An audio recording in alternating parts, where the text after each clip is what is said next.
Hello friends, tricks for all students में आप सभी का एक बार फिर से स्वागत है। दोस्तों, आज के इस वीडियो में हम ह्यूमन राइट्स का एक चैप्टर पढ़ेंगे, जाति एवं नस्ल, भारत एवं दक्षिण अफ्रीका। आज का हमारा ये चैप्टर है जाति एवं नस्ल। हो सकता है कोई और भी दूसरा सब्जेक्ट हो जिसका ये चैप्टर हो सकता है, तो आप इसको पढ़ सकते हैं अगर ये आपके सिलेबस में आता है। जाति एवं नस्ल, भारत एवं दक्षिण अफ्रीका। जैसा कि हम जानते हैं कि भारत में जाति को लेकर असमानता थी और दक्षिण अफ्रीका ने नस्ल के आधार पर असमानता को झेला था। तो ये चैप्टर जाति और नस्ल को लेकर होने वाला है। तो मेरी हर बार की तरह इस बार भी रिक्वेस्ट है कि प्लीज़ वीडियो को एंड तक ज़रूर देखें ताकि सारी बातें आप अच्छे से समझ सकें।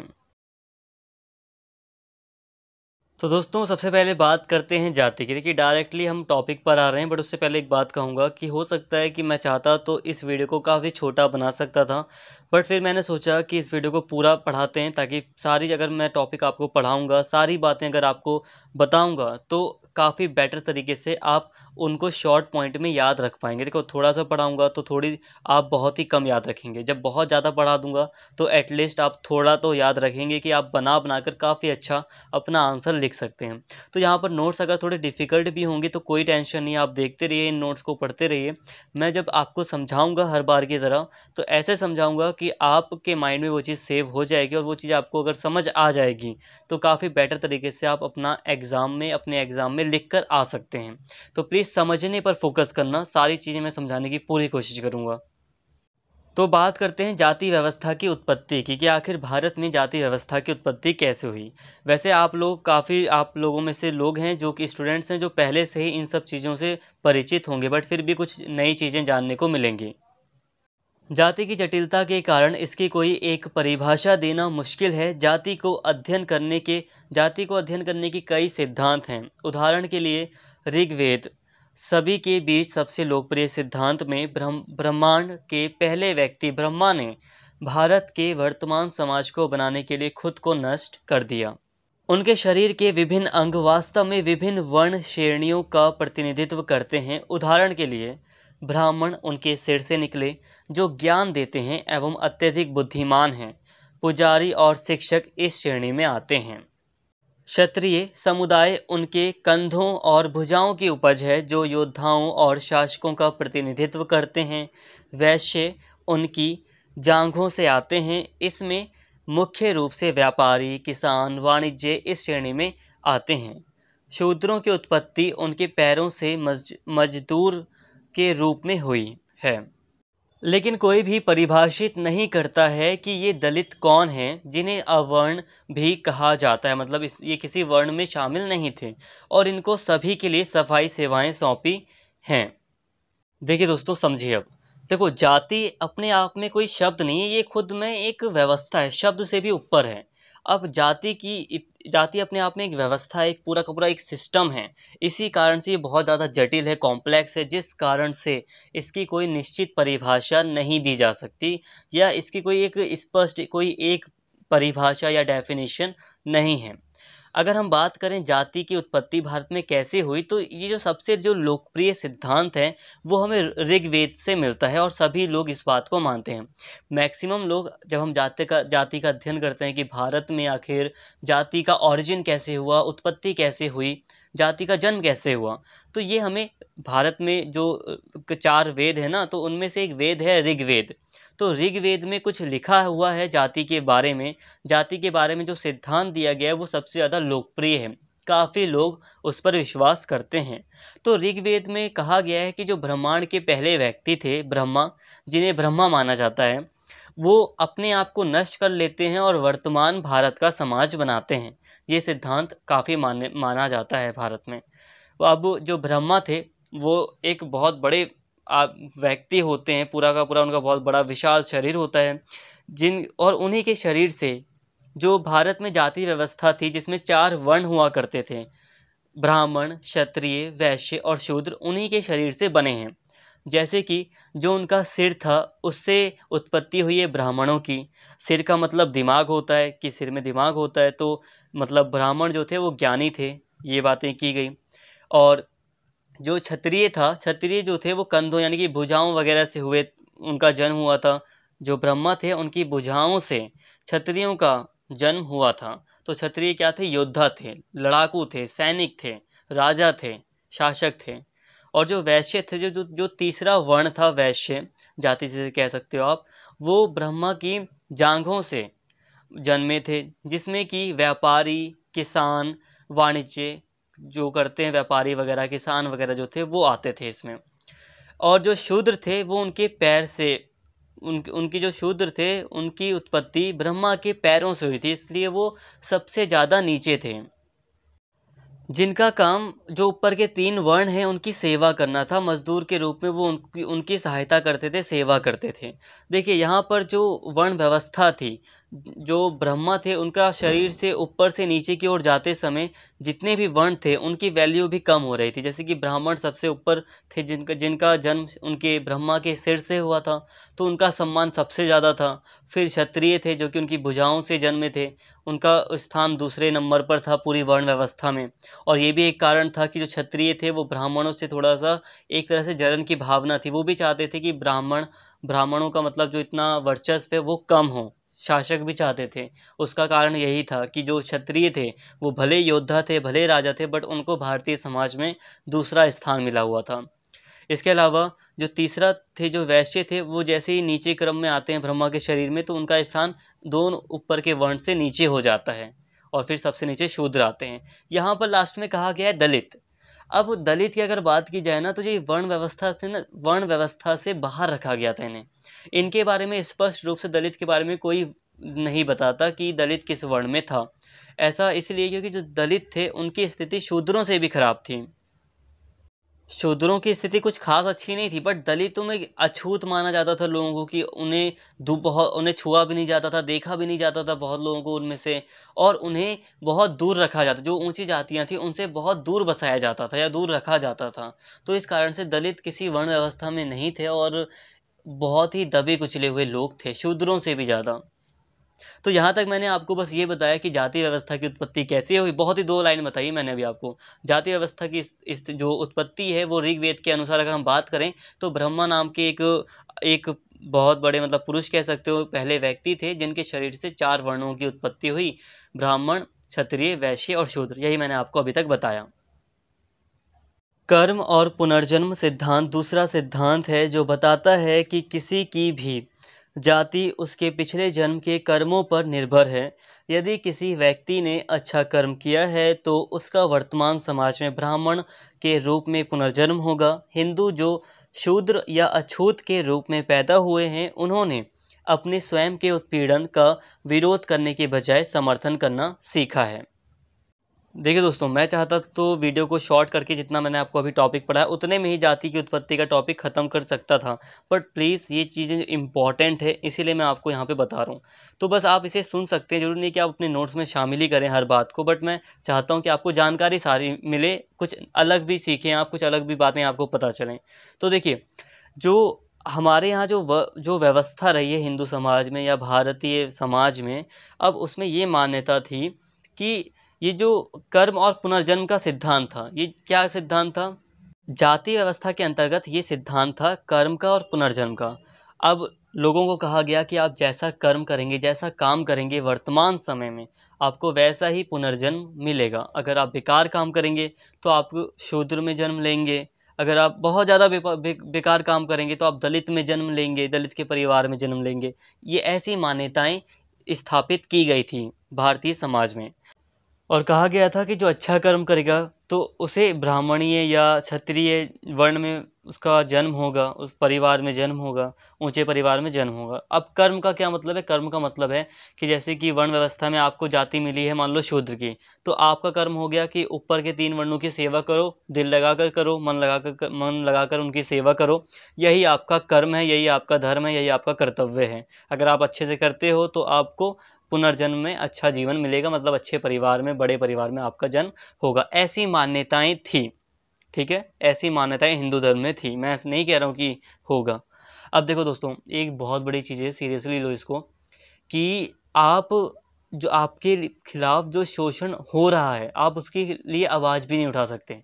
प्राचीन समय में यही हुआ। देखिए, इस समय मैं एक टीचर हूँ ना, मैं किसी भी वर्ण या जाति में नहीं हूँ, ठीक है। इस समय मैं एक टीचर हूँ, तो मैं एक टीचर के अकॉर्डिंग ही बात कर रहा हूँ। तो देखो, प्राचीन समय में भारतीय व्यवस्था में ये जो जाति व्यवस्था थी इतनी शोषणकारी थी कि इसमें ऐसी व्यवस्था स्थापित की गई, इतनी ठोस व्यवस्था, कि जिन लोगों का शोषण हो रहा था वो आवाज़ भी नहीं उठा रहे थे, वो कह भी नहीं रहे थे कि हमें इस व्यवस्था में नहीं रहना।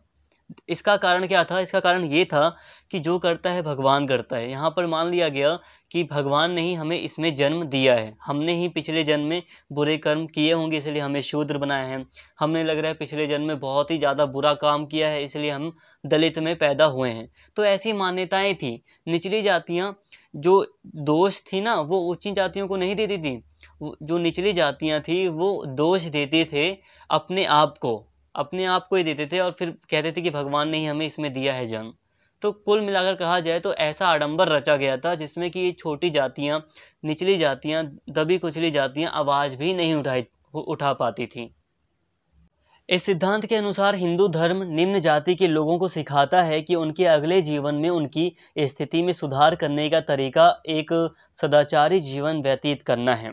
इस बार जाति व्यवस्था के प्रति कोई विचलन नहीं है। कुछ लोगों का मानना है कि जाति के आधार पर किसी व्यक्ति का व्यवसाय तय नहीं होता, बल्कि उसका व्यवसाय उसकी जाति तय करता है। हालांकि व्यापक ज्ञान, बुद्धि एवं तर्क अर्जित करने के बाद इस वर्ण से कोई भी ब्राह्मण बन सकता है।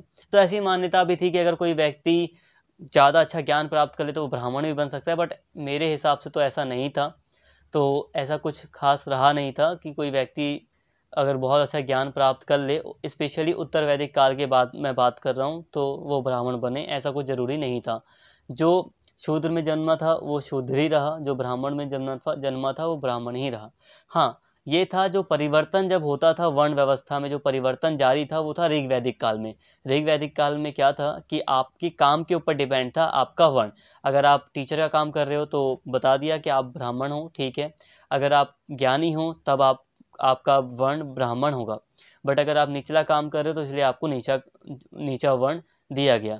ये जन्म के ऊपर डिपेंड नहीं था। बट जब उत्तर वैदिक काल आया तो सारी चीज़ें जन्म के ऊपर डिपेंड हो गई कि अगर आपका जन्म ब्राह्मणीय व्यवस्था में हुआ है, ब्राह्मणीय परिवार में, तो आप ब्राह्मण हो, क्षत्रिय में हुआ तो क्षत्रिय हो, वैश्य में हुआ वैश्य, नहीं तो शूद्र हो। तो ये जन्म के ऊपर पहले नहीं था ऋग्वैदिक काल में, बट फिर उत्तर वैदिक काल आया, फिर पूरा प्राचीन भारत रहा और फिर यही व्यवस्था रही। तो फिर जन्म के आधार पर ही ये शोषणकारी जो व्यवस्था थी वो जारी रही। वैसे हम शोषणकारी मैं गलत कह रहा हूँ, क्योंकि यहाँ पर मुझे जाति व्यवस्था कहना है, यहाँ पर मैं कुछ कह नहीं सकता। यहाँ पे मुझे जाति व्यवस्था की उत्पत्ति पढ़ाना है बस। मनुस्मृति के अनुसार एक ब्राह्मण महिला को केवल एक ब्राह्मण से ही शादी करनी चाहिए और किसी अन्य से नहीं, लेकिन वह पुरुष को चुनने के लिए स्वतंत्र रहती है। दुर्लभ परिस्थितियों में उसे क्षत्रिय या वैश्य से विवाह करने की अनुमति है, लेकिन शूद्र पुरुष से विवाह करना प्रतिबंधित है, मतलब बैन है। अंतरजातीय विवाहों में प्रतिबंध होता है, जो इन मैचों से पैदा होने वाली संतान की बाद की अशुद्धता से बचने के लिए होता है। एक विशेष जाति के पुरुष का उच्च जाति की महिला से विवाह करना एक अपूर्ण विवाह, यानी कि पूरी तरह मान्य ना हो ऐसा विवाह माना जाता है, जिसकी परिणति अपमानजनक संतानों में होती है। इस सिद्धांत के अनुसार यह जाति व्यवस्था थोड़ी तरल है, क्योंकि कुछ ज्ञान प्राप्त करने के बाद व्यक्ति ब्राह्मण बन सकता है।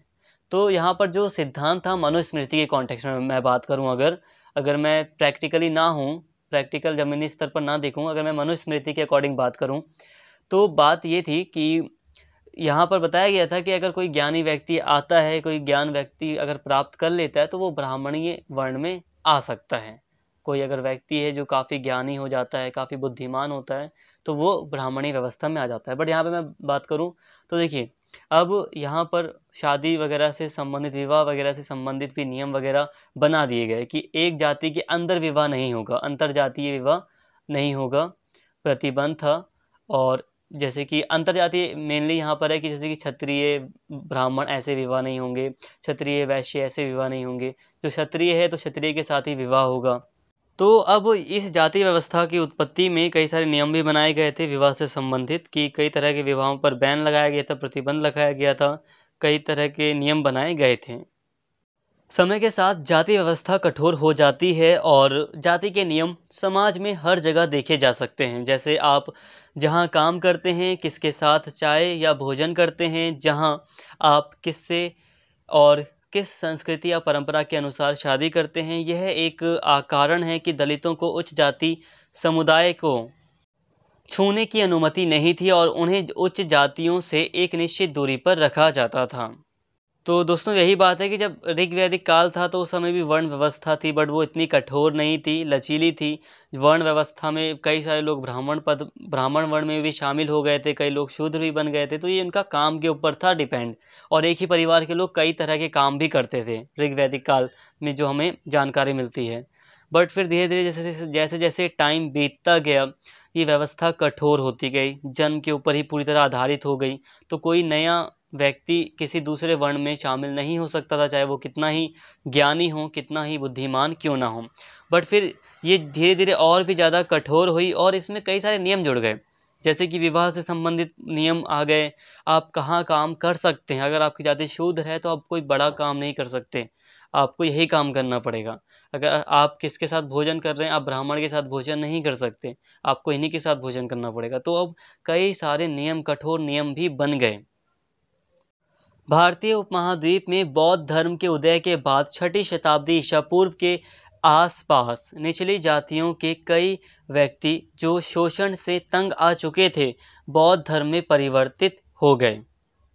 अब यहाँ पर 6ठी शताब्दी ईसा पूर्व है या 6ठी शताब्दी, थोड़ी सी कन्फ्यूजिंग है, बट आप इसे मान लीजिए लगभग 6ठी शताब्दी ईसा पूर्व के बाद आप लिख सकते हैं, ठीक है।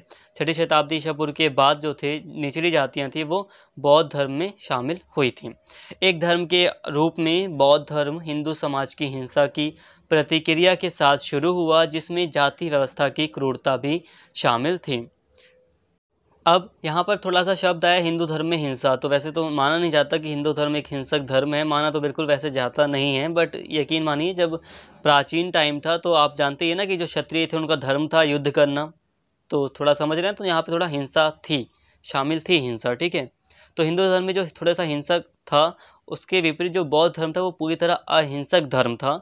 और जब लोग परेशान हुए हिंदू धर्म से या ब्राह्मणीय परंपराओं से, जब लोग परेशान हुए, स्पेशली निचली जातियों के लोग, तो बहुत सारे लोगों को बौद्ध धर्म ने आकर्षित किया अपनी ओर, और कई लोगों ने बौद्ध धर्म को अपनाया भी। बौद्ध धर्म समाज पर नहीं बल्कि व्यक्ति पर केंद्रित है। इस प्रकार यह धर्म को शासन और प्रभुत्व के हितों से अलग करता है। बौद्ध धर्म में पूर्व जन्म कर्म वर्तमान जन्म स्थिति को प्रभावित नहीं करते। यही मुख्य कारण है कि डॉक्टर बी.आर. अम्बेडकर ने 5 लाख अनुसूचित जाति के लोगों के साथ 1956 में बड़े पैमाने पर धर्मांतरण कर के रूप में बौद्ध धर्म में अपने आप को परिवर्तित किया। तो देखिए दोस्तों, अब बहुत सारे लोग बौद्ध धर्म की ओर आकर्षित हुए थे। प्राचीन समय की बात की जाए तो अब जो व्यक्ति अपनी जाति से परेशान रहेगा, अपनी हालत से परेशान रहेगा, तो उनमें से ज़्यादातर लोग जो परेशान रहेगा तो वो तो उधर जाएगा जहाँ उसे थोड़ा सा अच्छा चीज़ मिले, जहाँ उसे सहारा मिले। तो बौद्ध धर्म ने ऐसे भेदभाव को ख़त्म किया। अब लोगों को लगा, जब पहले बौद्ध धर्म नहीं था तो लोग ये मान रहे थे कि पूरी तरह कि पुनर्जन्म होगा हमारा, या हमारा कर्म ही यही है, हमारा काम ही। फिर बौद्ध धर्म ने समझाया ना, अलग अलग धर्म आ गए, कंपटीशन थोड़ा सा हुआ। वैसे थोड़ा मैं गलत शब्द यूज़ कर रहा हूँ कंपटीशन, बट समझाने के लिए कर रहा हूँ कि अलग अलग धर्म आ गए। तो धर्म ने फिर लोगों को आकर्षित किया। बौद्ध धर्म ने बताया, अरे नहीं, ये जो आपकी परंपरा है वो गलत है, आध्यात्म की दुनिया में आओ, मतलब अपने जो व्यक्ति है उसे अपनी शुद्धता रखनी चाहिए। बौद्ध धर्म ने कहा कि मतलब हमारे ग्रुप में जो भी लोग शामिल होंगे वो सब समान हैं। बाद में स्त्रियां भी शामिल हुई तो समान थे, सब समान माना गया। तो लोग फिर आकर्षित हुए और कई लोगों ने वो धर्म अपनाया। फिर आगे चलकर बहुत ही लंबे समय बाद, बहुत क्या हद से ज़्यादा लंबे समय बाद, जब जाति व्यवस्था का लगभग ये समझ लो कि जो कुप्रथाएं थी वो लगभग ख़त्म हो रही थी आज़ादी के बाद ही, तो उसी समय 5 लाख लोगों के साथ जो डॉक्टर बी.आर. अम्बेडकर थे उन्होंने बौद्ध धर्म को अपनाया। तो ये थोड़ी सी हमारे लिए एक बेकार चीज़ भी थी कि हिंदू धर्म में इतना कुछ था कि एक इतने महान व्यक्ति ने अपना धर्म बदल लिया था, बौद्ध धर्म में वो परिवर्तित हो गए थे। तो दोस्तों, ये था जाति व्यवस्था की उत्पत्ति, और उत्पत्ति के साथ ही मैंने आपको जाति व्यवस्था को भी काफ़ी अच्छे से यहाँ पर समझाया है। नॉर्मली था बिल्कुल। एक ब्रह्मा थे, शरीर के उनके शरीर से 4 वर्णों की उत्पत्ति हुई। फिर 4 वर्ण जो पहले इतने ज़्यादा मतलब कठोर नहीं थे, बट फिर वो जाति व्यवस्था काफ़ी ज़्यादा कठोर होती गई। कठोर इतनी हो गई कि लोगों के जन्म के आधार पर उनका वर्ण डिसाइड किया जाने लगा। उनका कौन सा वर्ण होगा, वो किसके साथ खाएंगे पिएंगे, ये सारी चीज़ें डिसाइड की गई। किसके साथ विवाह संबंध बना सकते हैं, ये सारी चीज़ें वर्ण के हिसाब से डिसाइड कर दी गई। ये काफ़ी कठोर व्यवस्था हो गई थी।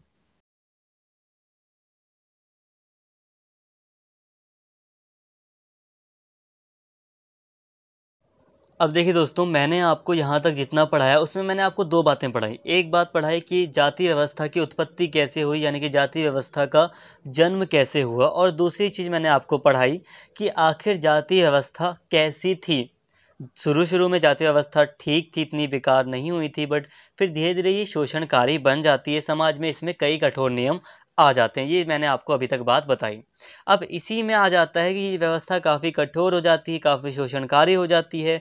और इसी में फिर जब ब्रिटिश टाइम आता है, जब ब्रिटिश का कॉलोनियल टाइम आता है इंडिया में, जब इंडिया भारत ब्रिटिशर्स का उपनिवेश बन जाता है, तब जो औपनिवेशिक काल था भारत का, उसमें जाति पर ब्रिटिशर्स का क्या प्रभाव रहा, इस बात को अब हम समझेंगे।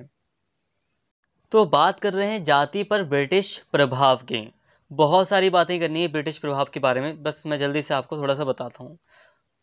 हेनरी वॉटरफील्ड जो सांख्यिकी और वाणिज्य विभाग भारत कार्यालय में काम करते थे, उनका मानना था कि जाति और भी अधिक कष्टप्रद थी। वाटरफील्ड ने वर्णित किया है कि जाति के अनुसार जनसंख्या के वर्गीकरण में कई रिपोर्टों के लेखकों ने उनका दर्द उठाया है।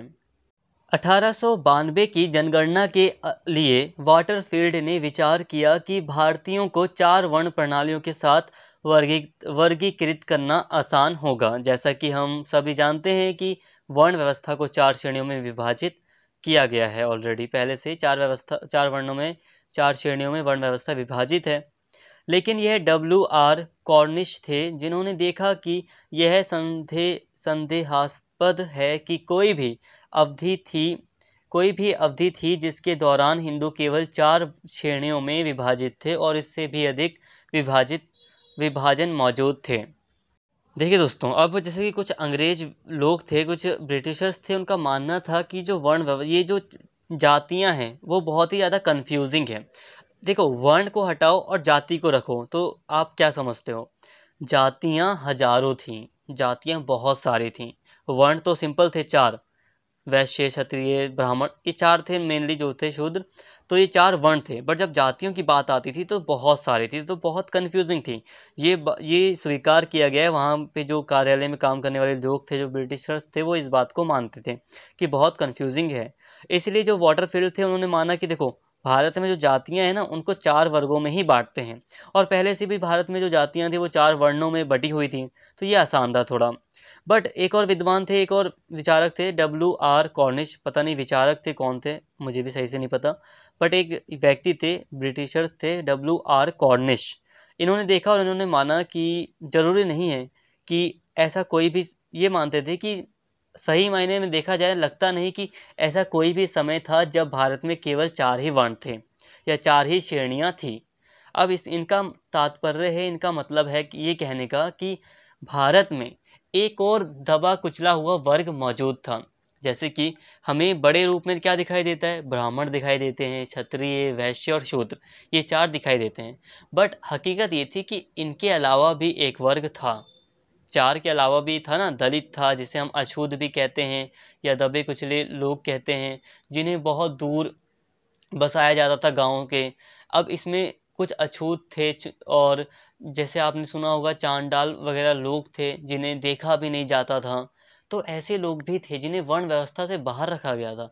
इसके अलावा जो शिकारी वगैरह थे, उन्हें तो ब्राह्मण जो थे वो वर्ण व्यवस्था में शामिल ही नहीं कर पाए थे, तो उन्हें भी वो बर्बर या असभ्य मानते थे। तो वो भी, जो शिकारी वगैरह थे, वो भी वर्ण व्यवस्था के बाहर थे।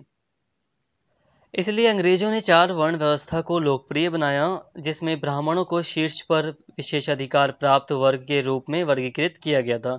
तो अंग्रेजों ने भी फिर 4 वर्णों में ही या 4 श्रेणियों में ही भारतीय जाति को बांटा, क्योंकि उन्हें भी लग रहा था कि भारतीय जो जातियाँ हैं वो बहुत ज़्यादा हैं, तो उन्हें वर्ण में ही रखते हैं। 5 भी, अगर वर्ण भी बात करें तो वर्ण भी 5 हो सकते हैं, आगे भी हो सकते हैं, बट इन्होंने भी कहा ठीक है, जो 4 वर्ण भारतीय समाज मानता है, हम भी उसी के अकॉर्डिंग भारतीय जातियों को बाँट देते हैं।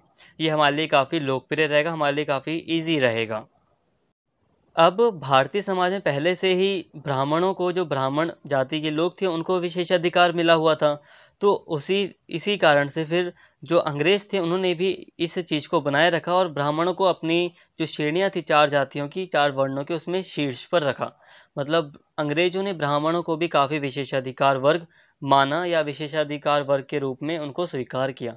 एक चीज़ दोस्तों मेरे मुँह से बार-बार निकल रही है, ब्राह्मण, ब्राह्मण। तो प्लीज़, मेरा दोस्त कोई भी अगर ब्राह्मण वर्ग से है या कुछ भी है, तो प्लीज़ ये ना सोचे कि मैं उसके अगेंस्ट बात कर रहा हूँ। मेरा ऐसा कोई भी मोटिव नहीं है, ठीक है? तो मैं किसी भी जाति के अगेंस्ट अभी बात नहीं कर रहा। मैं बस एज़ अ टीचर जो मुझे बताना चाहिए, पढ़ाना चाहिए, वो मैं पढ़ा रहा हूँ। और हो सकता है कि मेरा बिहेवियर आप देखकर आपको लगे कि सर आप कभी इधर हो, शूद्र की साइड ले रहे हो या निचली जातियों की साइड ले रहे हो, या आप अपोज़ कर रहे हो।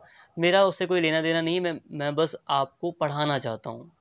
शायद आप मुझे समझ पा रहे हैं मैं क्या कहना चाहता हूँ।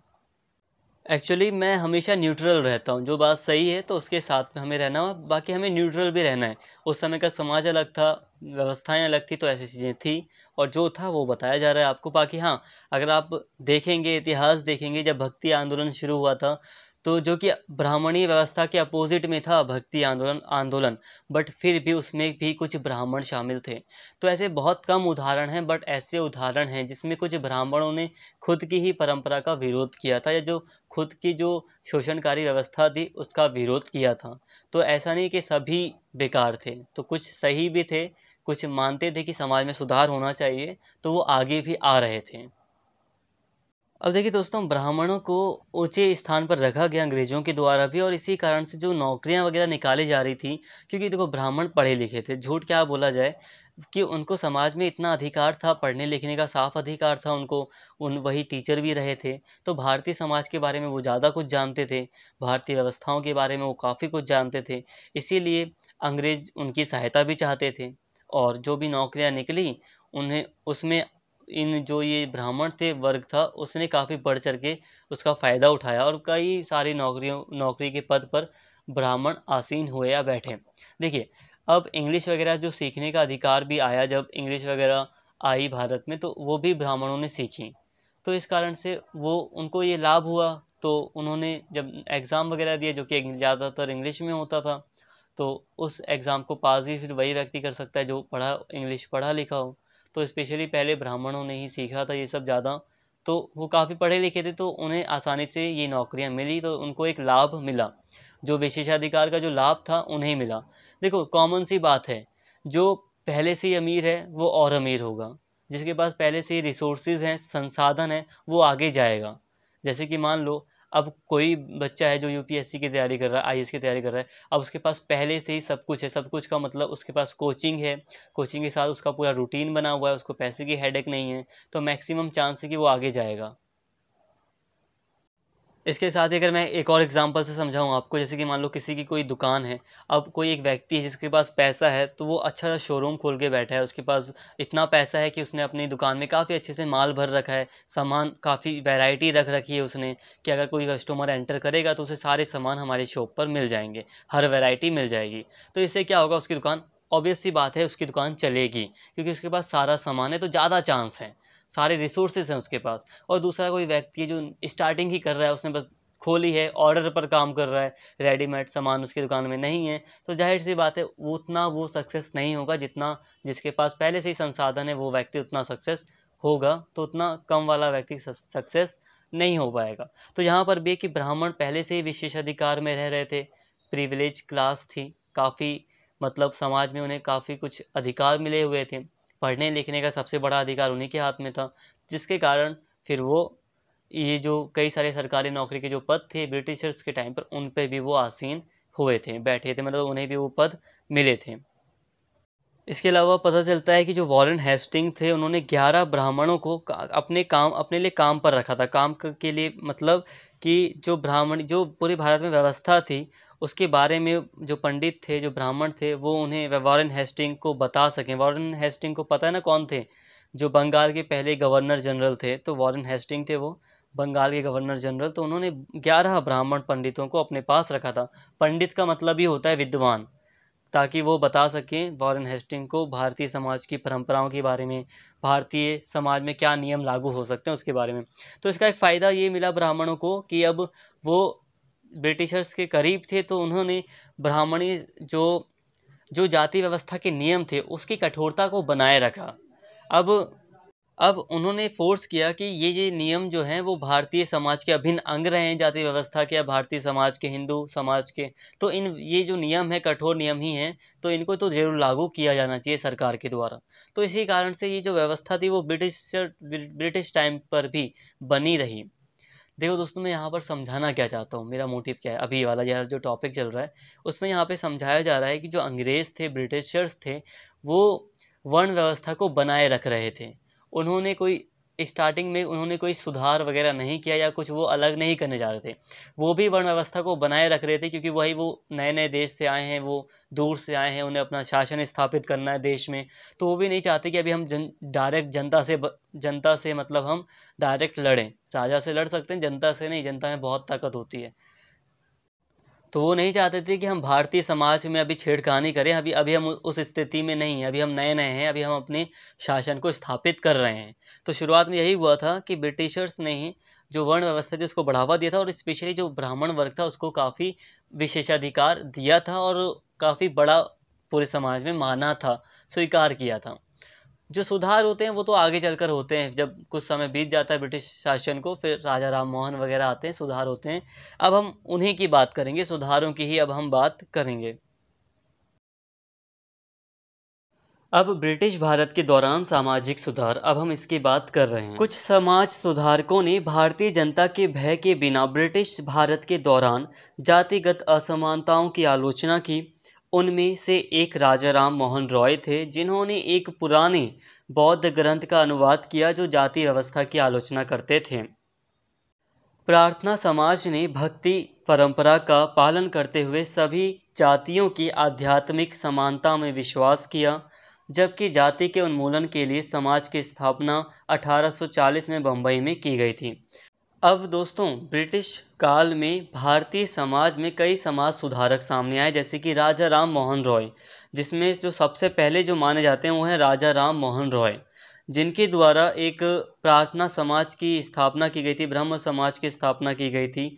ये एक ऐसा समाज था जो कि सभी जातियों को समानता देता था, यानी कि समान मानता था, विश्वास करता था कि सभी जातियां समान हैं, सभी हमारे ग्रुप में शामिल हो सकते हैं, और जो व्यवस्था थी, जातिगत जो वर्ण व्यवस्था थी, उसका विरोध करता था।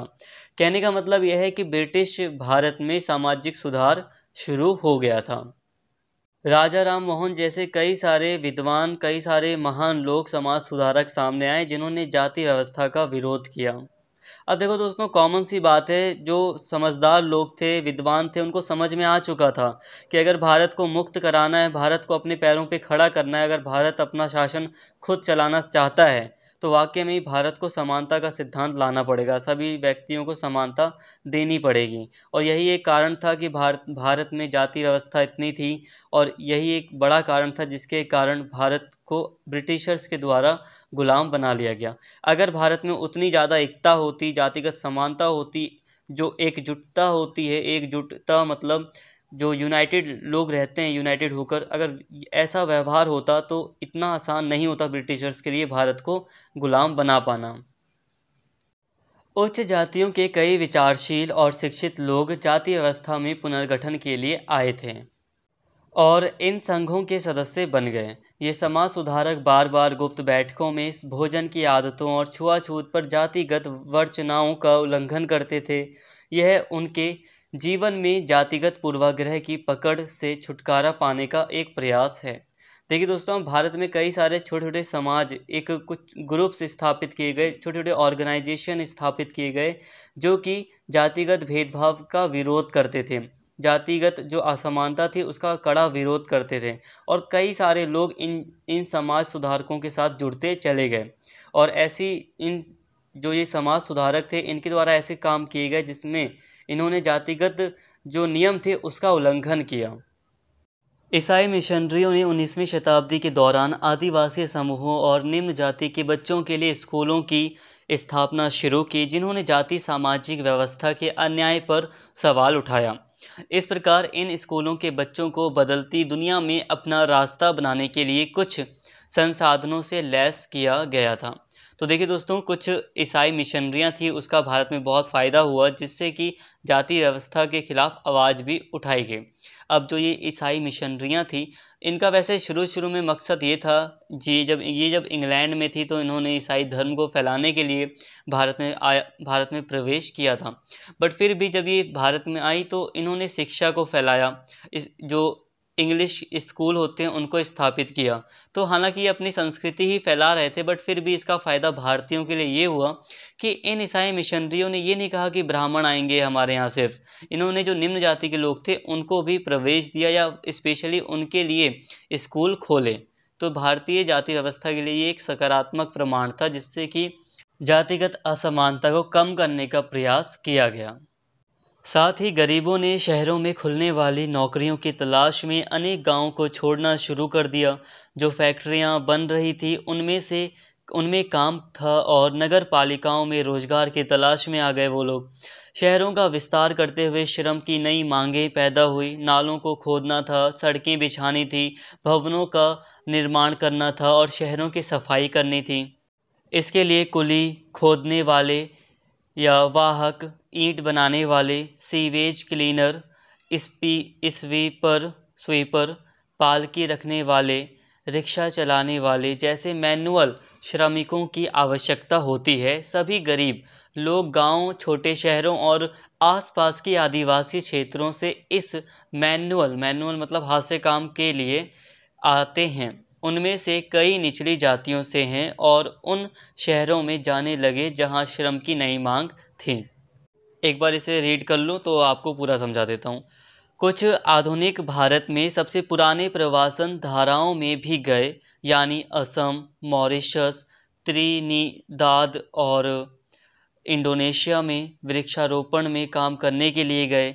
इनमें से ज़्यादातर समय नए स्थानों पर काम करना बहुत कठिन था, लेकिन गरीब निचली जातियों के लोग इसे उच्च जाति के जमींदारों की दमनकारी व्यवस्था से दूर होने के अवसर के रूप में देखते थे, जो उनके जीवन पर प्रयोग किए जाते थे और उन्हें दैनिक अपमान का सामना करना पड़ता था।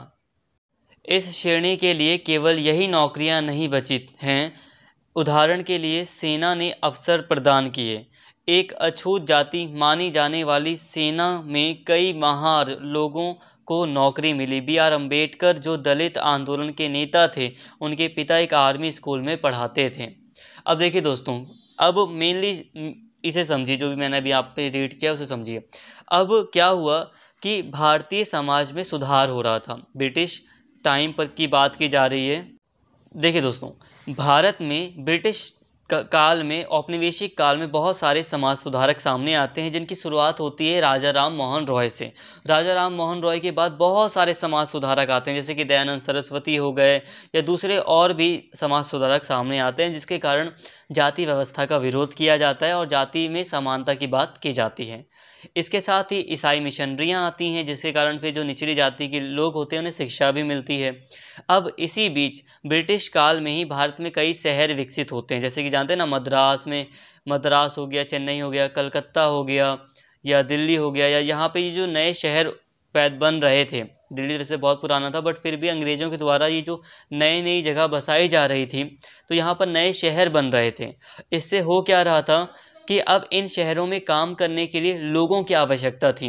अब जैसे कि मान लो जो छोटा काम करना है, सड़क मजदूरी का काम करना है, सड़क बनाने का काम करना है, अब ब्राह्मण तो आएगा नहीं वो काम करने, क्योंकि वो ऊंची जाति है और वो पहले से इतना संपन्न है कि वो अपना गांव छोड़कर भी नहीं जाना चाहते।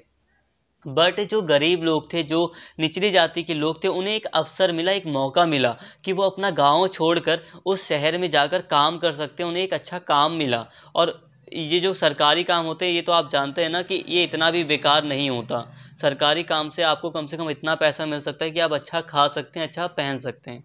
तो सड़क निर्माण का कार्य हो गया, या जो दूसरी जो चीज़ें थी, श्रम, बहुत सारे काम थे जो कि निचली जातियों ने करना शुरू किया। अब शहरों में इनको अच्छा काम मिल गया और ये यहीं पर बस गए। इसका फ़ायदा ये हुआ कि जो जाति व्यवस्था थी वो अब धीरे धीरे कम कठोर होने लगी। अब जो जाति व्यवस्था थी उससे निचली जातियाँ ऊपर ऊपर उठने लगीं। देखिए, शहर में क्या होता है कि आपकी कौन सी जाति है कोई मैटर नहीं करता। शहर में ब्राह्मण भी रहते हैं, क्षत्रिय भी रहते हैं, शूद्र भी रहते हैं और वैश्य भी रहते हैं। मतलब कहने का ये है कि यहाँ पर ऐसा नहीं होता कि शूद्र जो होंगे उनका गाँव 4 किलोमीटर दूर बसेगा या 10 किलोमीटर दूर बसेगा उन लोगों का गाँव। ऐसा कुछ नहीं, सब मिलजुल कर ही रहते हैं, मिलजुल कर रहें कैसे भी रहें। बट शहर में सभी लोग रहते हैं और कोई किसी को कुछ कहता नहीं कि तुम ये हो तुम वो हो। तो शहर में आने से एक समानता का भाव मिलने लगा और लोगों को भाई ज़रूरत थी ऐसे काम की। अब नालियाँ साफ करानी थी शहरों की, या सड़कें बनवानी थी, या जो दूसरे काम थे श्रम से रिलेटेड जो काम थे उनके लिए लोगों की ज़रूरत थी। तो ऐसे में जो ये शूद्र लोग हो गए, जो निचली जाति के लोग हो गए, उनको एक अच्छा मौका मिला और फिर लोगों ने भी इनको काम दिया। तो इससे हुआ ये कि जो ये निचली जातियों या जो गरीब लोग थे उनका जो शोषण था वो कम हुआ, उनमें एक समानता का भाव आया। इतना ही नहीं, बहुत सारे लोग तो बहुत दूसरे देश भी चले गए, जैसे कि मॉरिशस में देख सकते हो आप, इंडिया के लोग आज भी आपको मिल जाएंगे जो कि औपनिवेशिक टाइम पर वहाँ पर रहने काम करने गए थे, बट अब वो वहीं बस गए हैं। इंडोनेशिया में मिल जाएंगे। वैसे बहुत सारे लोगों को तो किडनैप करके भी ले जाया गया था गुप्त रूप से ब्रिटिशर्स के द्वारा, बट फिर भी बहुत सारे लोग काम करने के लिए गए थे, अब वो वहीं पर बस गए। तो उन लोगों का मानना था कि यहाँ रहना तो काफ़ी बेटर है वहाँ रहने से, जहाँ ऊंची जातियों में रहकर जहाँ पर जमींदार एक दमनकारी शोषण करते हैं। अब गांव वगैरह में क्या होता था, जो ऊंची जातियां थी, जमींदार वगैरह थे, ठाकुर वगैरह, तो नॉर्मली था कि वहाँ पे उनका वर्चस्व हुआ करता था। तो जो छोटी जातियां थी, गरीब जातियां थी, उनका काफ़ी शोषण होता था। तो उन लोगों ने सोचा कि अपना गांव छोड़ना ही बेटर है, कम से कम हमें समानता तो मिल रही है। इसके अलावा कई नौकरियां निकली और सेना में भी कई नौकरियां निकली जिसमें कि जो निम्न जाति के लोग थे उन्हें भर्ती दी गई। इसका सबसे अच्छा उदाहरण है महार जाति के लोग, जिसमें B.R. अम्बेडकर के फादर आते थे जो आर्मी स्कूल में पढ़ाते थे। तो यहाँ पर ये बताने की कोशिश की जा रही है कि जो ब्रिटिश टाइम था वो एक ऐसा टाइम था जिसमें कि जो नीची जातियां या जो गरीब लोग थे उनको एक अवसर मिला, एक मौका मिला कि वो उभर कर अपनी स्थिति को ठीक कर सकते हैं। ठीक का मतलब स्पेशली वो अपनी गरीबी को सही कर सकते हैं, कम कर सकते हैं। उन्हें शिक्षा मिल रही थी। देखिए अब चीज़ें बदल गई। ब्रिटिशर्स के टाइम से पहले जो नियम थे वो बहुत ज़्यादा कठोर थे और शुरू में जो ब्रिटिशर्स थे उन्होंने भी ब्राह्मणीय विशेषाधिकार को माना था और वो भी चार वर्णों को मान रहे थे। बट फिर भी धीरे धीरे क्या हुआ, शहर स्थापित हुए, बड़े बड़े नगर स्थापित होने लगे। अब ऐसे में नीची जातियों के लोगों को काम मिलना लगा, गरीब लोगों को काम मिलना शुरू हुआ, क्योंकि भाई गरीब लोगों को आदत थी काम करने की। सबसे बड़ी बात ये है, उनके पास जज्बा था कि हाँ हम मेहनत का काम कर सकते हैं, हम हाथ से काम करना वाला जितना भी काम है वो हम कर सकते हैं, हम ठेला जो गाड़ी होती है उसको ढो सकते हैं। तो उनको काम भी मिला और इसका फ़ायदा ये हुआ कि उनकी स्थिति बेटर हुई ब्रिटिश के टाइम पीरियड में। और इसके अलावा हम जानते ही हैं कि शहरों में तो भाई जो व्यापारी वगैरह होते हैं वो तो चाहते हैं चाहे कोई भी हो, चाहे वो शूद्र हो या चाहे कोई भी हो, अगर वो हमारा सामान खरीद रहा है तो हमारा तो बस सामान बिकना चाहिए। अगर मान लीजिए मैं दुकानदार हूँ एक, तो अगर एक ब्राह्मण मुझसे 50,000 का सामान खरीदे और एक शूद्र व्यक्ति अगर मुझसे 80,000 रुपये का सामान खरीद ले, तो क्या मैं उस शूद्र को नहीं बेचूंगा? क्या निचली जाति के लोगों को मैं सामान नहीं बेचूंगा? भाई अगर मैं व्यापारी हूँ, एक ट्रेडर हूँ, तो भाई मैं तो कहूँगा भाई वही मेरा जो कस्टमर है, भले वो नीची जाति का हो या ऊंची जाति का, अगर वो मुझे ज़्यादा पैसे पे कर रहा है, ज़्यादा सामान मुझसे खरीदता है, तो भाई वो तो मेरा कस्टमर है, चाहे वो किसी भी जाति का हो, तो मैं तो उसे अपना सामान बेचूंगा ही बेचूंगा। तो शहरों में यही होता था कि कोई किसी की जाति नहीं पूछ रहा और सब अपना व्यापार कर रहे हैं। और ऊपर से फिर ब्रिटिशर्स के टाइम पर फिर शिक्षा वगैरह भी मिलने लगी, तो स्थिति इसमें काफ़ी बेटर हुई।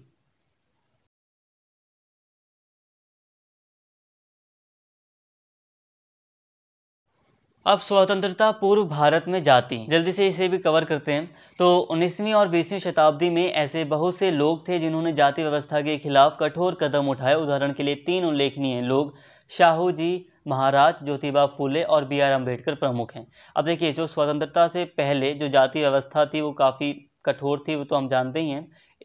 मैंने अभी स्टार्टिंग में बताया कि सुधार हो रहे थे, बट आप समझ सकते हैं कि सुधार होना और सुधार पूरी तरह हो चुका होना, दोनों में अंतर है। तो सुधार हो रहा था, पूरी तरह तो नहीं हुआ था, और उसकी जड़ें आज भी हमें दिखाई देती हैं। ग्रामीण क्षेत्रों में आज भी हम देख सकते हैं कि जाति व्यवस्था मान्यता आज भी है। आज भी कई रूढ़िवादी लोग हैं जो जाति व्यवस्था को मानते हैं।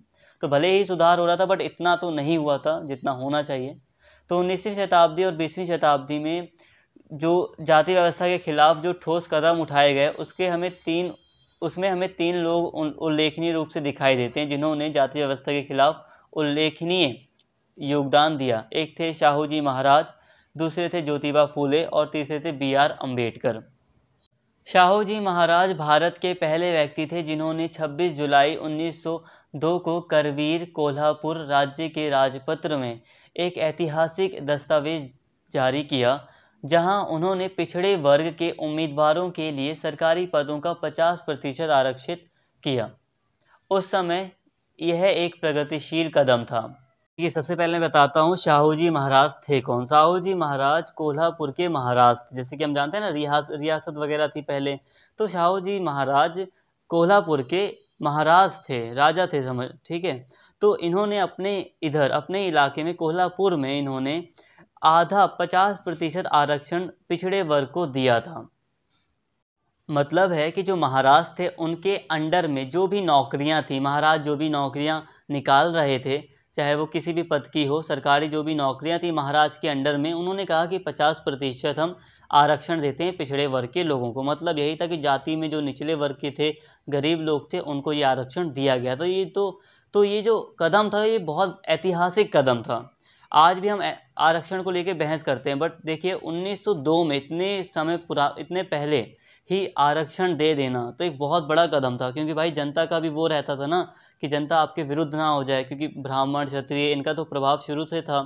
तो बहुत एक साहसिक कदम भी आप इसे कह सकते हो। ज्योतिराव फूले जो उत्पीड़ित वर्गों में से एक थे, जो शूद्र जाति में पैदा हुए थे, उन्होंने ईसाई मिशनरियों द्वारा स्थापित स्कूलों में अध्ययन किया और अमेरिका में दासों के संघर्ष से बहुत प्रेरित हुए। बड़े होने के दौरान उन्होंने समाज में जातिगत पूर्वाग्रहों के बारे में अपने विचार विकसित किए।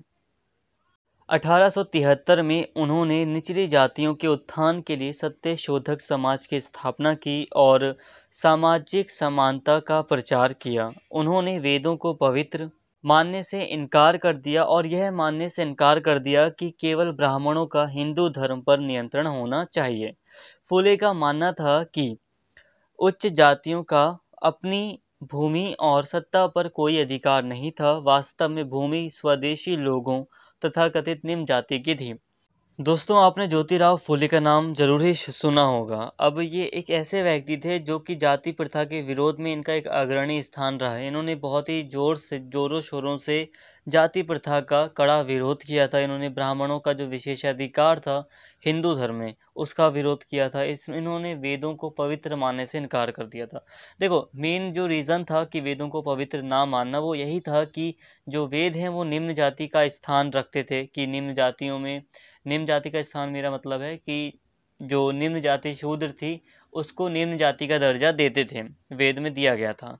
तो वो इसको नकारते थे, इसको वो मानते नहीं थे। इसके अलावा इन्होंने सत्यशोधक समाज की स्थापना की थी, जिसके द्वारा जो निचली जातियां थी उसके उत्थान का कार्य किया गया था। उनको शिक्षा देने का कार्य किया गया था, उनको समझाया गया, उनको सामाजिक समानता के बारे में बताया गया और सामाजिक समानता के लिए एक सुधार के रूप में लड़ाई भी लड़ी गई। इसके अलावा फ्रेंड्स, जाति प्रथा का विरोध करने में बी आर अम्बेडकर का एक बड़ा योगदान है। 20वीं शताब्दी में जाति व्यवस्था के खिलाफ सबसे बड़ा योगदान बी आर अम्बेडकर का था। अम्बेडकर का जन्म एक महार परिवार में हुआ था जिन्हें निम्न जाति समझा जाता था। उन्होंने अनुभव किया है कि दैनिक जीवन में जातिगत पूर्वाग्रह का क्या अर्थ है।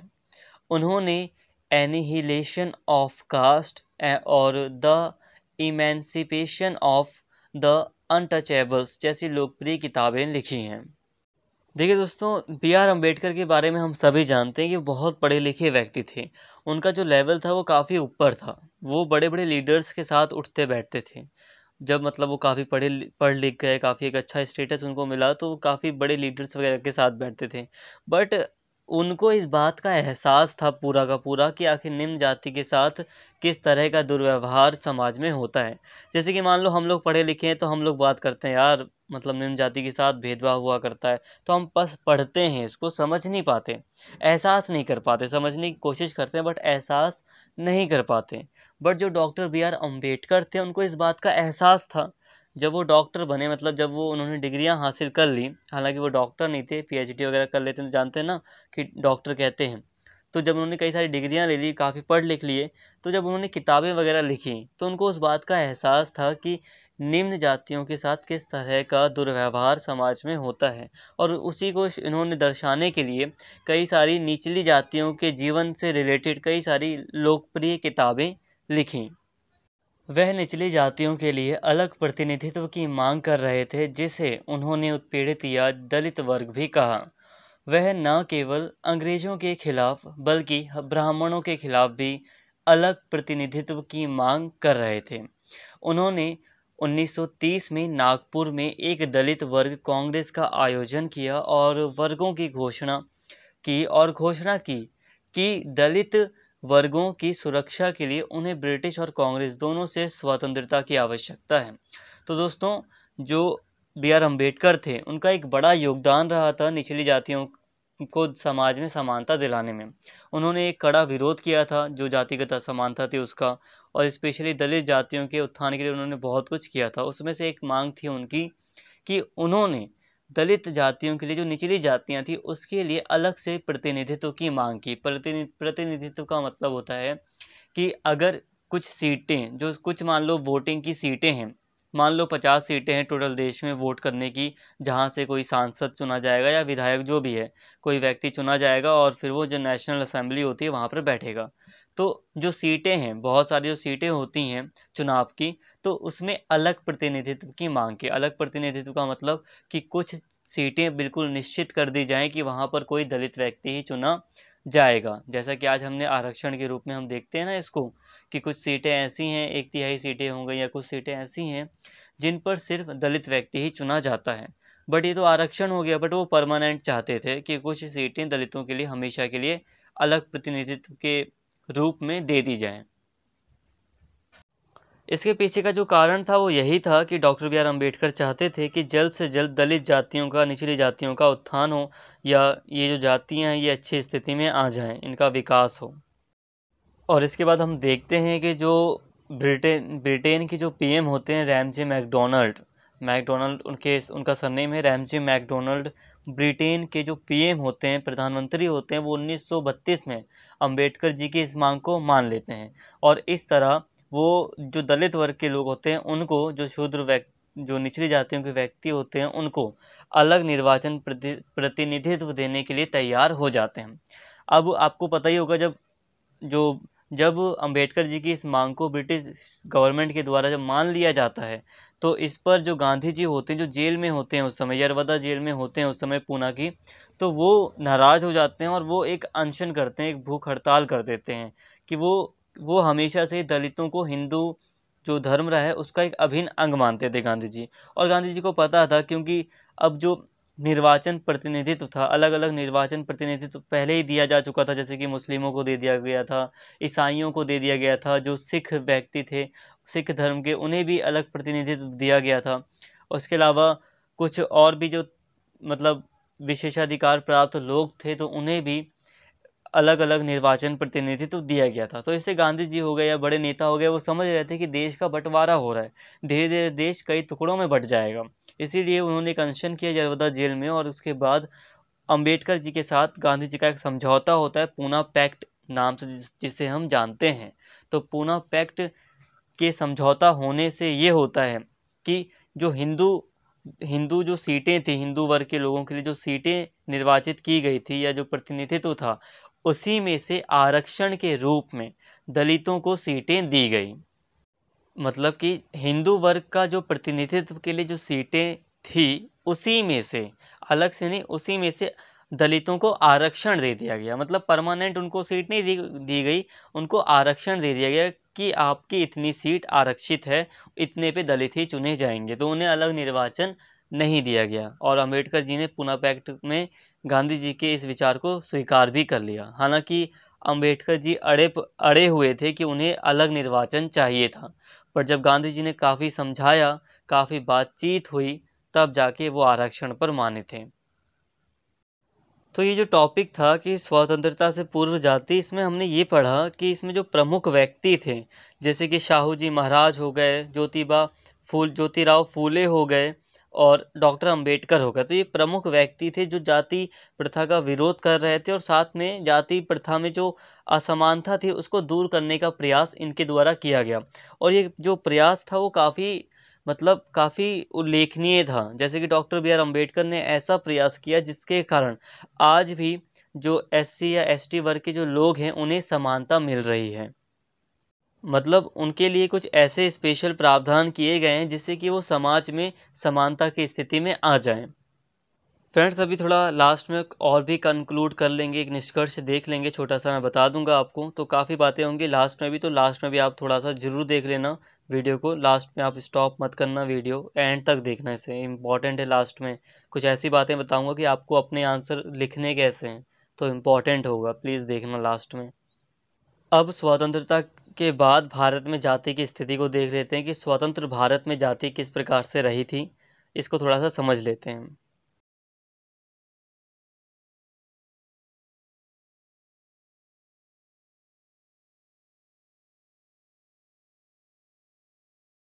स्वतंत्र भारत में दलित वर्गों को शिक्षा के साथ साथ सार्वजनिक रोजगार दोनों में आरक्षण और राजनीतिक प्रतिनिधित्व दिया गया था।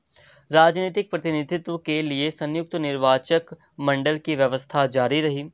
543 लोकसभा सीटों में से 84 सीटें अनुसूचित जाति के लिए और 47 सीटें अनुसूचित जनजाति के लिए एसटी के लिए आरक्षित हैं।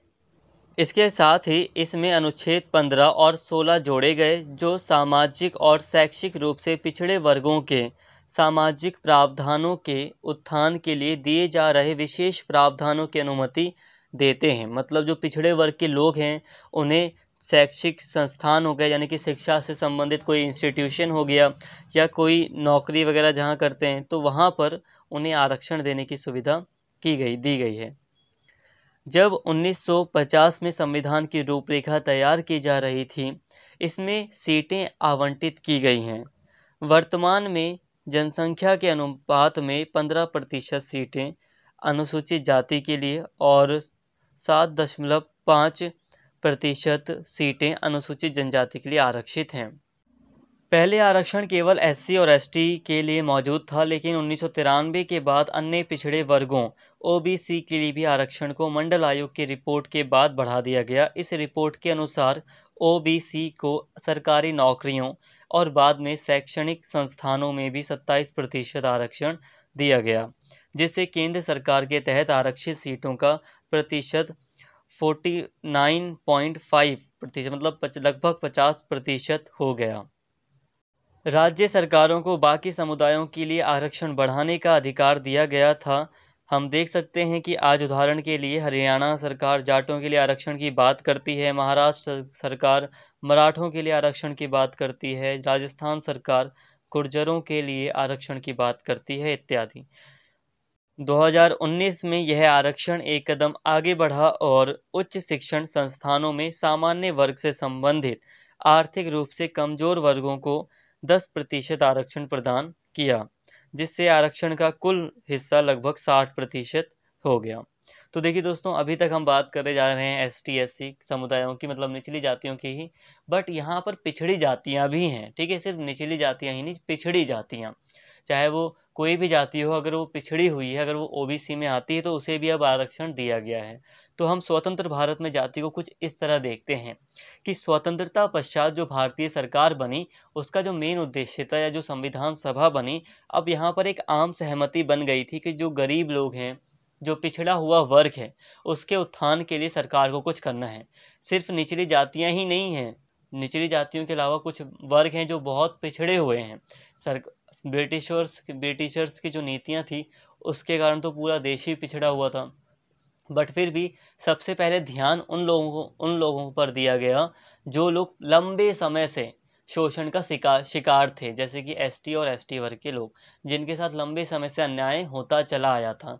तो अब उन लोगों को समाज की मुख्य धारा से जोड़ने के लिए, समाज में समानता का स्थान दिलाने के लिए आरक्षण की व्यवस्था की गई और एसटी और एससी वर्ग के लोगों को सबसे पहले आरक्षण दिया गया।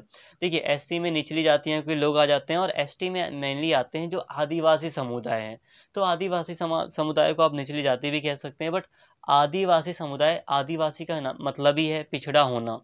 तो जो आदिवासी समुदाय रहा है वो काफ़ी पिछड़ा हुआ वर्ग है, तो उसे भी आरक्षण दिया गया।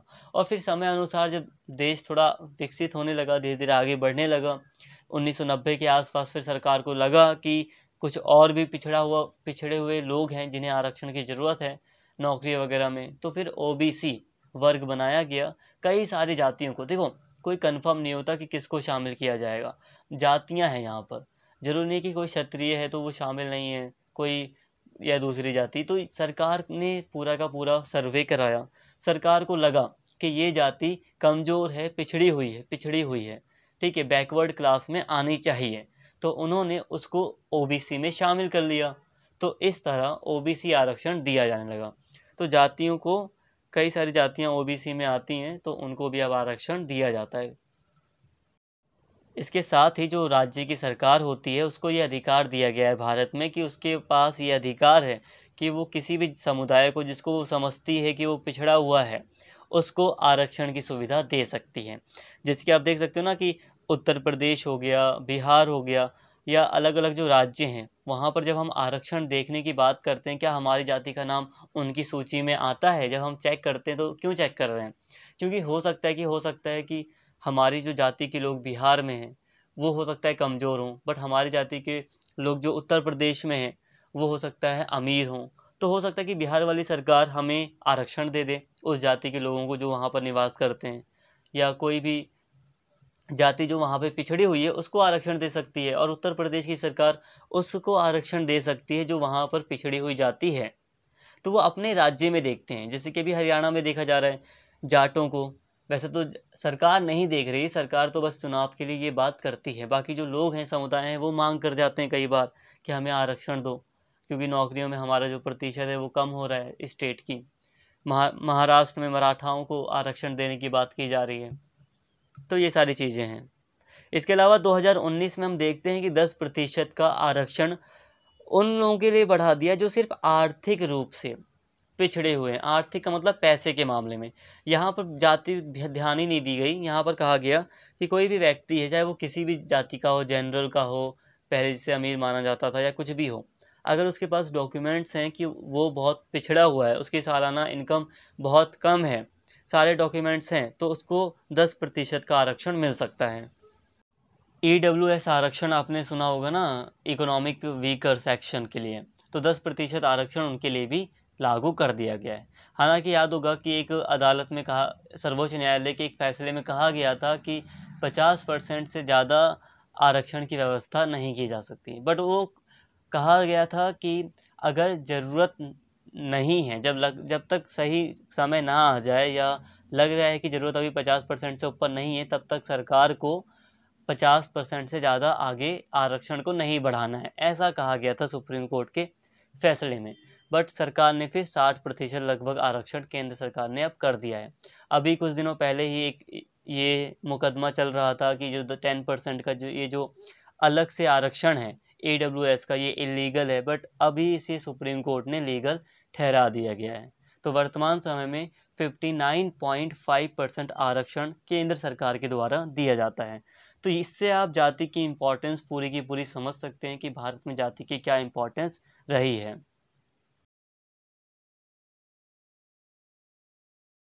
अभी दोस्तों यहाँ पर लास्ट टॉपिक है हमारा भारतीय संविधान। अब भारतीय संविधान में जाति को लेकर क्या बातें की गई हैं, इसको थोड़ा समझ लेते हैं कि क्या आश्वासन जाति के को लेकर दिया गया है, जाति के बारे में जो भी चीज़ें संविधान के अकॉर्डिंग की गई हैं, इसको थोड़ा सा देख लेते हैं, इम्पॉर्टेंट है ये। अंग्रेजों के अधीन सत्तावादियों के लंबे अनुभव ने भारतीयों को आश्वस्त किया कि स्वतंत्र भारत में एक ऐसा लोकतंत्र होना चाहिए जिसमें सभी के साथ समान व्यवहार किया जाना चाहिए और सभी को सरकार में भाग लेने की अनुमति दी जानी चाहिए। समाज और राजनीति को मौलिक अधिकारों की सूची में और उसके माध्यम से परिभाषित किया गया है, जो संविधान का एक महत्वपूर्ण हिस्सा है। देखिए दोस्तों, जब अंग्रेजों का टाइम था भारत में, भारत जब गुलाम था अंग्रेजों का, तो जो जितने भी भारतीय थे उनके अंदर एक विचार ये बन गया था कि अब समानता का अधिकार होना चाहिए। समानता का मतलब है कि जब भारत आज़ाद हो जाएगा तो भारत में लोकतंत्र स्थापित होना चाहिए और लोकतंत्र के अंतर्गत सभी को बोलने का अधिकार होना चाहिए, सभी को वोट के जरिए, चुनाव के जरिए असेंबली में आने का अधिकार होना चाहिए, मतलब समानता होनी चाहिए। ये सारी बातें की गई थी। ये सारी बातें भारतीय नेताओं के द्वारा सोच ली गई थी, समझ ली गई थी। और उन्होंने मौलिक अधिकारों की भी बात की थी, क्योंकि अंग्रेजों के टाइम पर हमारे नागरिकों के पास अधिकारों की कमी थी। तो नेताओं ने सोच लिया था कि जब हमारा देश आज़ाद हो जाएगा तो हम सभी के पास अधिकार होने चाहिए। इसे अक्सर भारतीय लोकतंत्र की अंतरात्मा के रूप में जाना जाता है। मौलिक अधिकारों के दो मुख्य उद्देश्य होते हैं। पहला, प्रत्येक नागरिक को इन अधिकारों का दावा करने की स्थिति में होना चाहिए, और दूसरा, इन अधिकारों को कानून बनाने की शक्ति प्राप्त प्रत्येक प्राधिकरण पर बाध्यकारी होना चाहिए। ये अधिकार सभी भारतीयों को समान रूप से उपलब्ध हैं। जहाँ तक अनुसूचित जाति और अनुसूचित जनजाति का संबंध है, उन्होंने इन अधिकारों को दो तरह से प्राप्त किया है। देखिए दोस्तों, ये जो भारतीय संविधान है, यहाँ इसमें जो लोकतंत्र की स्थापना है जी, ये जो मौलिक अधिकारों की बात करता है, ये बहुत बड़ी चीज़ है। ये भारतीय संविधान की, भारतीय लोकतंत्र की अंतरात्मा है।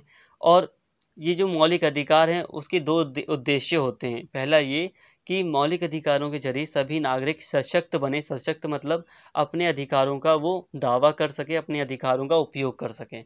जैसे कि भारत का एक संवैधानिक उपचारों का आर्टिकल आई थिंक 32 होगा, तो वो जो अधिकार है वो क्या करता है, भारतीय नागरिकों को सशक्त बनाता है कि वो अपने अधिकारों के उल्लंघन के समय सर्वोच्च न्यायालय जा सकते हैं। बट ज़मीनी स्तर पर बनाने के लिए सरकार को कई सारे कार्य भी करने पड़ेंगे, ताकि नागरिक अगर आर्थिक रूप से मजबूत होंगे, पैसे से मजबूत होकर कोई भी व्यक्ति होगा, तो वो ज़्यादा अच्छे से अपने अधिकारों की मांग कर पाएगा। तो ये ज़मीनी स्तर की बात हो गई।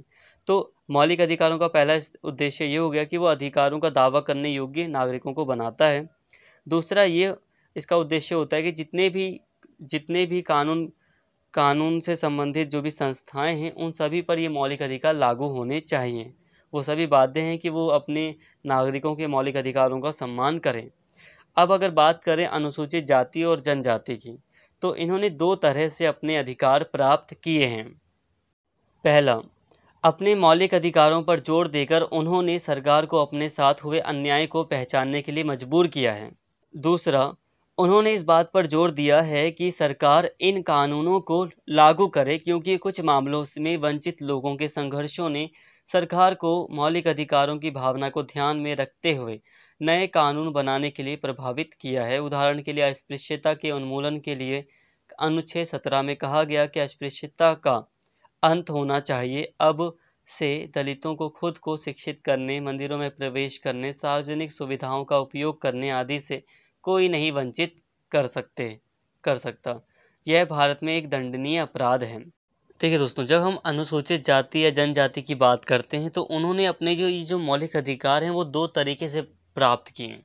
जैसे कि अगर हम अपनी बात करें, जो मतलब जो अपर लेवल की जो कास्ट है, अगर हम उनकी बात करें, तो जो अपर लेवल की कास्ट हैं, तो आप उनमें देखोगे कि जो अपर लेवल की जो कास्ट थी, उन्हें अधिकार मिल गए।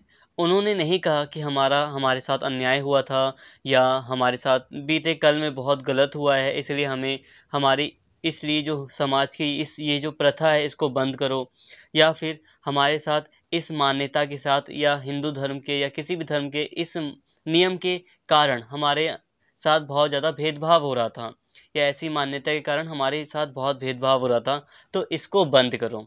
जो अपर कास्ट थी उन्होंने तो ऐसा नहीं कहा। मोस्टली जो ज़्यादातर लोग थे तो उन्होंने तो ऐसा नहीं कहा कि किसी चीज़ को बैन करो या किसी चीज़ को पाबंदी लगाओ किसी चीज़ पर। बट जब हम बात करते हैं एससी और एसटी की, मतलब जो निम्न जाति के लोग थे, जो पिछड़े हुए लोग थे, जब हम उनकी बात करते हैं, तो उन्होंने सबसे पहले दो तरीके से अपने अधिकार प्राप्त किए। पहला ये कि उन्होंने बताया सबको कि हमारे साथ अन्याय हुआ है। बताने का मतलब नॉर्मली सबको पता ही था और उन्होंने आवाज़ उठाई, तो हमारे साथ अन्याय हुआ है। अब एक तरीका होगा कि पहले उन्होंने अपने अधिकारों की मांग की। मांग में उन्होंने ये बताया कि हमारे साथ बीते कल में बहुत ज़्यादा अन्याय हुआ है। दूसरा ये कि अब उन्होंने उस अन्याय को ख़त्म करने के लिए अधिकार मांगे, जैसे कि छुआछूत को पूरी तरह, या जो अनटचेबल्स जो प्रथा चली आ रही थी बहुत लंबे समय से, अस्पृश्यता का जो प्रथा चली आ रही थी उसको आर्टिकल 17 के अंडर में बैन कर दिया गया। तो इस तरह इन्होंने एससी एसटी वर्ग के जो लोग थे उन्होंने कानून बनवाए अपने लिए ताकि उनके साथ अन्याय ना हो सके। ध्यान से समझिए, जो आर्टिकल 17 है, एक अपर कास्ट का जो कोई व्यक्ति है उसको आर्टिकल 17 से क्या मिलता है बताइए।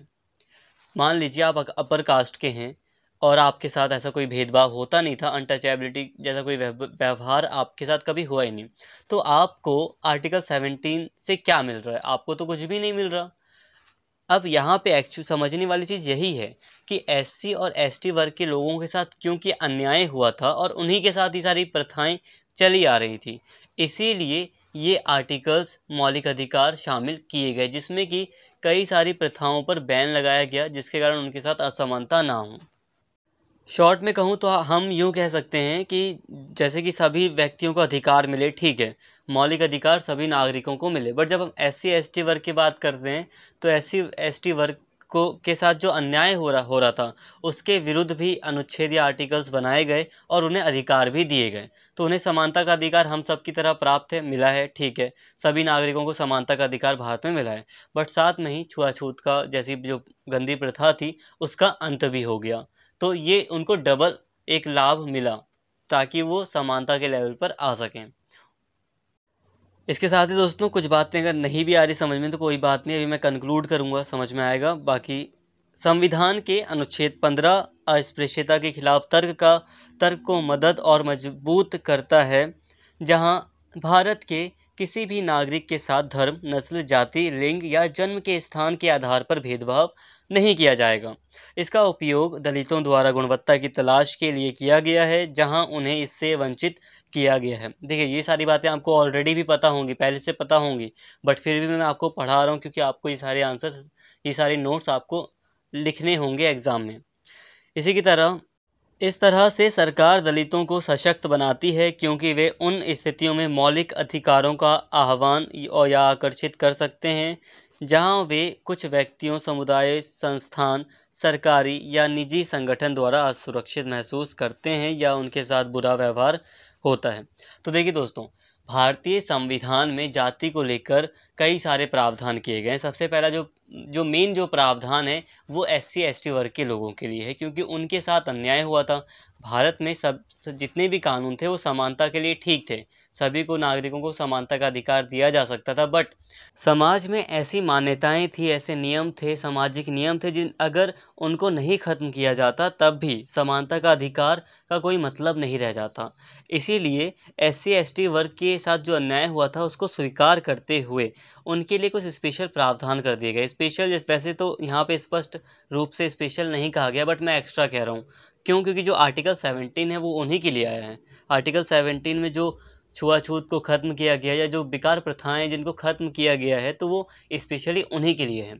तो समाज में उनको अधिकार भी दिए गए हैं, बट साथ में ही ताकि वो समानता के लेवल पर आ सकें, उनके जो अधिकार हैं वो सशक्त रूप में अपने अधिकारों का उपयोग कर सके। इसी कारण से भारतीय संविधान में कई सारे ऐसे प्रावधान किए गए हैं जिससे कि जो पिछड़े वर्ग के लोग हैं उनको समाज की मुख्य धारा के साथ जोड़ा जा सके। देखिए कभी भी अमीर इंसान के साथ भेदभाव नहीं होता है, हमेशा गरीब इंसान के साथ भेदभाव होता है, और इसीलिए जो पिछड़े वर्ग के लोग हैं, जो इकोनॉमिक क्लास है जो पिछड़ी हुई है, तो उसके साथ भी भेदभाव हो सकता है, बट ना हो भेदभाव, इसी के लिए कई सारे नियम सरकार के द्वारा बनाए जाते हैं, आरक्षण जैसी व्यवस्था लाई जाती है। तो हमने इस वीडियो में जाति के मामले में भारतीय संविधान में देखा कि भारतीय संविधान के द्वारा जाति में जो पिछड़े वर्ग के लोग थे उनको समाज की मुख्य धारा से जोड़ने के लिए कई सारे प्रावधान किए हैं संविधान ने और साथ में सरकार ने आरक्षण जैसी व्यवस्था के द्वारा, ये दूसरे नियमों के द्वारा समाज में जो जाति के आधार पर भेदभाव था उसको खत्म करने का प्रयास किया है। तो देखिए दोस्तों, अब हम एक कंक्लूज़न पर आते हैं कि आखिर हमने कंक्लूज़न में जो बताऊंगा वो कोई अपनी तरफ से निष्कर्ष नहीं बता रहा हूँ। मैं निष्कर्ष जो बताऊंगा, कंक्लूज़न बताऊंगा, वो चैप्टर का बताऊंगा, क्योंकि यहाँ पर कोई अपना ओपिनियन अभी देने की ज़रूरत नहीं है। जो भी था मैं वीडियो के बीच में बहुत सारे ओपिनियन वैसे ही देता रहता हूँ। अब हम बात करते हैं पूरे चैप्टर की समरी की। देखिए, जो आज हमने चैप्टर पढ़ा है उसमें हमने सबसे पहले पढ़ा जाति की उत्पत्ति कैसे हुई।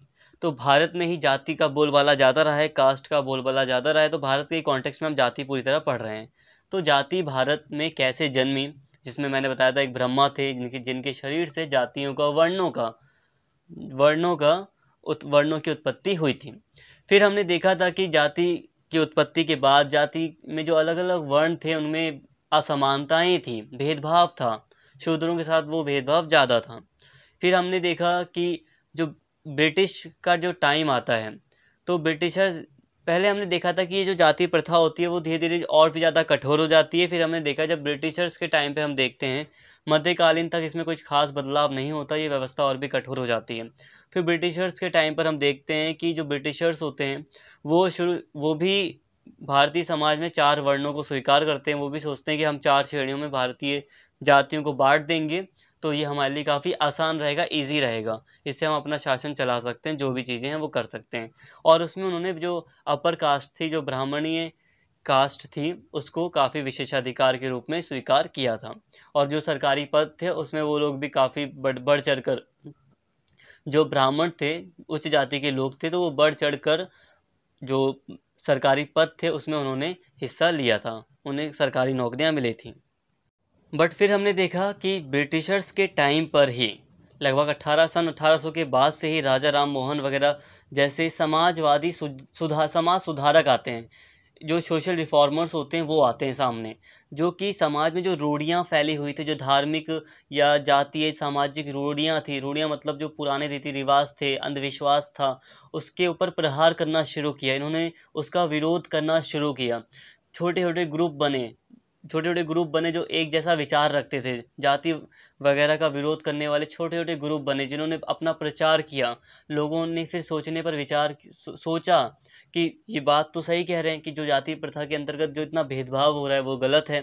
तो ऐसे जो विचार थे वो यहाँ से फैलना शुरू हुए, और वर्तमान में आज देख सकते हो कि इन विचारों का हमारे ऊपर क्या प्रभाव है। अब आज मुझे तो नहीं लगता कि आप लोगों की लाइफ में आपने कभी ऐसा भेदभाव देखा भी होगा। एक दो हो सकता है आपने देखा हो कहीं भेदभाव, बाकी वो एक्सेप्शन है, वो अपवाद होगा, और उतनी बड़ी लेवल पर अब भेदभाव नहीं होता है। ये आज हम जानते हैं। मैं ज़मीन प्रैक्टिकली बात कर रहा हूँ, तो नॉर्मली जो जितने मेरे स्टूडेंट्स हैं या जो व्यूवर्स हैं, तो अगर हम अपनी बात करें, गांव वगैरह का इलाका अगर छोड़ देते हैं, तो नॉर्मली देखा जाए तो ऐसा भेदभाव हमें देखने को नहीं मिलता है। तो ये जो विचार है, मैं प्रैक्टिकली बात कर रहा हूँ, संविधान वगैरह छोड़ो, तो हमारे माइंड सेट में एक चीज़ पैदा हो गई है या जन्म ले चुकी है कि हमें भेदभाव नहीं करना, सब एक बराबर हैं। मेरे कितने सारे दोस्त होंगे जो सबसे मतलब उनकी कास्ट मतलब लो होगी, बट मुझे नहीं पता, हो सकता है मेरी उनसे भी लो कास्ट हो, मुझे नहीं पता, मुझे उससे मतलब नहीं। तो ये क्या है? ये एक विचार है जो कि उस समय राजा राम मोहन वगैरह के टाइम पर पैदा हो रहा था, उस समय से शुरू हुआ और आज हमारे माइंड में बैठ चुका है। तो ये बहुत बड़ी उपलब्धि है हमारे लिए। तो ये जो विचार थे ये ब्रिटिशर्स के टाइम पर ही फिर सुधारक सामने आए, और फिर जाति व्यवस्था में थोड़ा सुधार होना शुरू हुआ। निचली जातियों के को शिक्षा मिलने लगी। ईसाई मिशनरियाँ आए जिन्होंने मदद की निचली जातियों को शिक्षा वगैरह देने में। और ब्रिटिशर्स के टाइम पर ही जो निचली जातियां थी उनका उत्थान होना शुरू हुआ। अब क्योंकि उन्हें शहरों में काम मिलना शुरू हो गया, वो गाँव में जमींदारों की गुलामी छोड़कर शहर भागकर आने लगे। उनमें से बहुत सारे लोग तो विदेश भी चले गए काम के चक्कर में और वहीं पे बस भी गए। तो ऐसा सुधार होना शुरू हुआ। फिर हम देखते हैं कि अब कई सारे महान व्यक्ति जाति प्रथा का विरोध करने वाले सामने आते हैं, जैसे कि एक ज्योतिबा फूले बताया मैंने, ज्योतिराव फूले थे, बी आर अम्बेडकर थे, और एक और मैंने बताया था महाजी, ऐसे कुछ थे, महाराजा थे वो कोल्हापुर के। तो उन्होंने भी जाति व्यवस्था के खिलाफ कड़ा विरोध किया था। तो ये महान व्यक्ति सामने आए। फिर हमने देखा कि भारतीय संविधान में स्वतंत्रता के बाद ही कई सारे प्रावधान किए गए, आरक्षण की व्यवस्था की गई भारतीय सरकार के द्वारा, ताकि समानता लाई जा सके। तो ये थी जाति प्रथा, जाति व्यवस्था, कुछ भी कह लो इसे। भारत में जाति को हमने पूरी तरह कवर कर लिया है। अब अगर एग्जाम में क्वेश्चन की बात की जाए तो एग्जाम में क्वेश्चन बहुत अजीब आएगा, इतना अजीब आएगा कि आप बहुत अच्छे से लिख सकते हैं, आपको ज़्यादा रटने की ज़रूरत भी नहीं है। हाँ, नोट्स के लिए एक बात मैं कहूँगा, जितने भी यहाँ पर नोट्स बताए गए ना, उसके छोटे छोटे पॉइंट्स ही आप लिखो, जितना आपको समझ में आ रहा है आप उतना लिख लो। ये नहीं कि आपको जो चीज़ नहीं भी समझ में आ रही है आप उसमें रट्टा मार रहे हो। अगर आपकी मेंटलिटी ठीक है तो थोड़ा बहुत रट्टा मार सकते हो, थोड़ा बहुत ठीक है। ज़्यादा रट्टा मारने की ज़रूरत नहीं है, उतनी नीड भी नहीं है। आप बस समझो चीज़ों को, अगर आपको समझ में आ जाता है तो आप अच्छा से लिख लेंगे। ठीक है। अब अगर क्वेश्चन आएगा तो क्वेश्चन ऐसे एक बार आया था कि भारत में जो जाति प्रथा है या जाति है उसने असमानता को बढ़ाया है। अब आप इस पर अपने विचार व्यक्त कीजिए। कुछ क्वेश्चन कुछ ऐसे आता है, तो ऐसे क्वेश्चन को आप कैसे अटेम्प्ट करोगे? देखो, सबसे पहले तो आप थोड़ा सा विचार बता सकते हो। इसे आप जो भी आपने पढ़ा है आप उसके अकॉर्डिंग बता सकते हो। पहले डायरेक्टली अपने विचार मत बता दो। क्यों? अपने विचार अगर आप डायरेक्ट बताओगे तो कितना बता पाओगे? एक पेज बता दोगे, इससे ज़्यादा तो अपने विचार कोई मुझे नहीं लगता बता पाएगा। कि आप क्या सोचते हो भाई जाति प्रथा के बारे में, वो कैसे असमानता को बढ़ावा दे रही है बताओ। तो आप एक पेज ही तो लिख पाओगे, बट आपको तो 6 पेज लिखने हैं भाई, कम से कम 6 पेज नॉर्मल हो गए अब तो अब बड़ा आंसर लिखने के लिए आपको सारी बातें लिखनी है। आप स्टार्टिंग में लिख सकते हैं कि जाति प्रथा की उत्पत्ति भारत में हुई कैसे। ठीक है, आप क्वेश्चन मार्क डालकर लिख सकते हैं या कैसे भी हाईलाइट करके लिख सकते हैं कि जाति प्रथा की उत्पत्ति।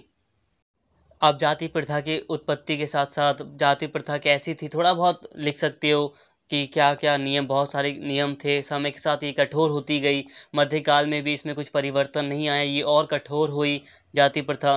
फिर ब्रिटिशर्स का काल आता है, ब्रिटिशर्स ने 4 श्रेणियों में भारतीय वर्णों को बांट कर देखा, बट फिर धीरे धीरे समाज सुधारक सामने आते हैं, फिर इसमें सुधार होना शुरू हुआ। और इसमें जो अगर क्वेश्चन असमानता से पूछ रहा है तो जो असमानता थी ना जाति प्रथा में, वो सारी बातें ज़्यादा देना।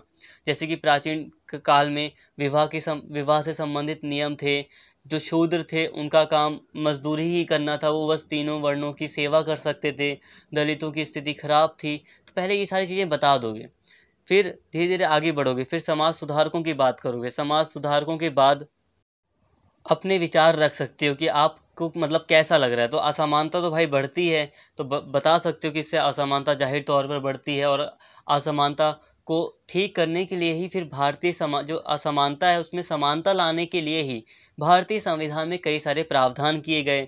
अब अगर क्वेश्चन ऐसे जाति प्रथा से रिलेटेड है तो आप उसमें अंबेडकर जी का वो भी डाल सकते हो कि इसी कारण से अंबेडकर जी ने पृथक निर्वाचन व्यवस्था की बात की थी या मांग की थी। अब उन्होंने कहा था ना कि अंबेडकर जी ने कि हमें अलग निर्वाचन चाहिए, तो फिर पूना पैक्ट समझौता हुआ था, जिसके बाद फिर भारतीय संविधान में या भारतीय सरकार के द्वारा समानता लाने के लिए कई सारे प्रयास किए गए, आरक्षण वगैरह की व्यवस्था की गई। तो हालांकि आप फिर एंड में ये भी कह सकते सॉल्यूशन वगैरह में फिर आपका जो उद्देश्य रहेगा लिखने का वो रहेगा कि हाँ, जो जाति प्रथा थी उसने असमानता को बढ़ाया था। बट बड़ा करने के लिए आपको सारी बातें कुल मिलाकर लिखनी पड़ेंगी और आपको समझना पड़ेगा कैसे लिखना है। जब आप 2 लाइन लिखेंगे वैसे तो 5-6 लाइन अपने आप ही बन जाती है, फिर आप 2 लाइन लिखेंगे फिर 5-6 लाइन अपने आप आपको याद आ जाएगी। तो आई होप फ्रेंड्स, उम्मीद करता हूँ कि आपको ये चैप्टर अच्छे से समझ में आ गया होगा। बहुत बड़ा कर दिया चैप्टर, बट क्या करूँ, बड़ा करना इम्पॉर्टेंट था। अगर बड़ा नहीं होता तो आपको सारी चीज़ें क्लियर नहीं हो पाती। तो फ्रेंड्स, आज के इस वीडियो को हम यहीं पर स्टॉप करते हैं। तो फिलहाल आज के इस वीडियो में इतना ही, और इसका नेक्स्ट पार्ट भी आप देख लेना, उसमें हम दक्षिण अफ्रीका की बात करेंगे। तो प्लीज़ फ्रेंड्स इस वीडियो का नेक्स्ट पार्ट भी आप ज़रूर देख लेना। और अगर आपको वीडियो अच्छी लगी हो तो प्लीज़ चैनल को सब्सक्राइब कर लेना और इस वीडियो को ज़्यादा से ज़्यादा शेयर करना और लाइक करना। Thank you.